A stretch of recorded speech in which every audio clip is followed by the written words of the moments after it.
చంద్రాల్ sir తెలిసి అన్నడా లేక నోరు జారిండా తెలియదు గాని ఐ క్రియేటెడ్ హైదరాబాద్ అన్న మాట ఇప్పుడు పెద్ద రచనే అవుతుంది.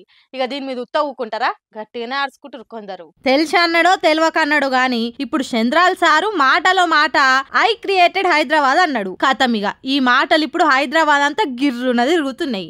ఈ మాటలకు ప్రొఫెసర్ నాగేశ్వరరావు సారు ఆ గై మండుతుండు. నాకు తెలియక అడుగుతా, అసలు ఐ క్రియేటెడ్ హైదరాబాద్ అని చంద్రబాబు ఎట్లా అంటాడు? చార్మినార్ ఆయన కట్టించిండా? బేగంపేట ఎయిర్పోర్ట్ చంద్రబాబు క్రియేట్ చేసిండా? ఉస్మానియా యూనివర్సిటీ ఆయన క్రియేట్ చేసిండా? లేకపోతే గండిపేట హిమాయత్ సాగర్ చెరువు ఆయన కట్టించిండా?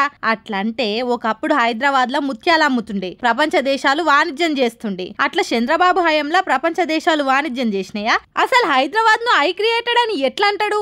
Nobody created Hyderabad. Hyderabad is created over a period of time. అసలు ఉస్మానియా విశ్వవిద్యాలయం ఎప్పుడు కట్టిరో తెలుసా? 1918. అసలు అప్పటికి కనీసం చంద్రబాబు పుట్టిండా? ఇవేం తెలియకుండా ఐ క్రియేటెడ్ హైదరాబాద్ అని ఎట్లా అంటారు అనుకుంటా గిట్లనే ఓ ఛానల్ కి ఇచ్చిన ఇంటర్వ్యూలా గట్టిగానే ఆడుచుకుండు. ఇక ఇప్పుడు ఈ ముచ్చట తెలిసిన తెలంగాణ పబ్లిక్ ఆలోచనలో పడ్డారు. మరి పంచాది ఏడుదాకా పోతుందో ముందు ముందు తెలుస్తుంది. అసలు ఎవల మాట పట్టాలనో ఎవల మాట పట్టొద్దో అసలు ఏం సమజైతలేరా సామి. సర్కారేమో రైతు భరోసా అందరికి వేస్తామంటది. కొందరు రైతులేమో ఏవి పైసలు మళ్ళీ మాకు ఇంకా రాలేవని ఎదురు చూస్తుర్రు. అసలు పైసలు పడ్డాయా లేవా? ఓగాల పడితే ఎంతమందికి పడ్డాయి, ఏ పార్టీ దిక్కోళ్ళకి పడ్డాయి అన్ని పురాగార్చుకుందాం పాండ్రి. ఇల్లు అల్కంగానే పండుగ కాదు అన్నట్టు ఏవో మాటలు చెప్పంగానే అయిపోదు.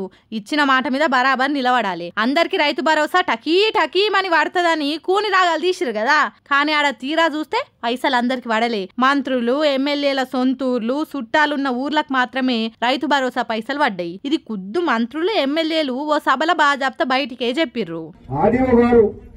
మరి రాత్రి మరి ఈ లిస్టు తయారు చేసిండ్రు.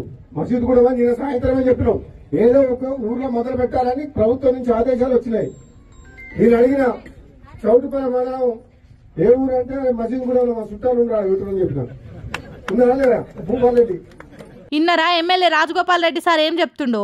మండలానికి ఒక గ్రామం చొప్పున రైతు భరోసా ఇయ్యాలని సీఎం రేవంత్ రెడ్డి రాత్రికి రాత్రే లిస్టు కావాలని అంటే మంత్రి కోమటిరెడ్డి వెంకటరెడ్డి ఆయన సొంతూరు బ్రాహ్మణ వెల్లంలున్నోళ్ళ పేర్లు ఇస్తే ఎమ్మెల్యే రాజగోపాల్ రెడ్డి ఏమో వాళ్ళ చుట్టాలున్న మసీద్ గుడూరోళ్ళ పేర్లు ఇమని ఆర్డీఓకి చెప్పినా అనుకుంటా ఉద్దు బాజాప్తా సభలనే మైకు వాల్గేటట్టు చెప్పిండు. తెలంగాణలో మొత్తం 12,774 ఊర్లుంటే అందులో 577 ఊర్లు అంటే 4.5% గ్రామాలకు 569 కోట్లు రైతు భరోసా పైసలు వేసిరు. అది కూడా ఇట్లా మంత్రులు ఎమ్మెల్యేలు దగ్గరుండి అలా సొంతూర్లు చుట్టాలున్న ఊర్లకే వేపించుకుర్రు. గిట్లుందమ్మా రైతు భరోసా వ్యవహారం. ఈ ముచ్చట తెలివని అమాయక పబ్లిక్ ఏమో ఎప్పుడెప్పుడు పైసలు పడతాయా అని ఫోన్లు పట్టుకొని ఎదురు చూస్తుర్రు. మళ్ళీ ఈ హామీ కూడా గోవిందా గోవిందా అని ఇంకొందరు రైతులు రచ్చబండ మీద కూర్చొని బాధపడుతుర్రు.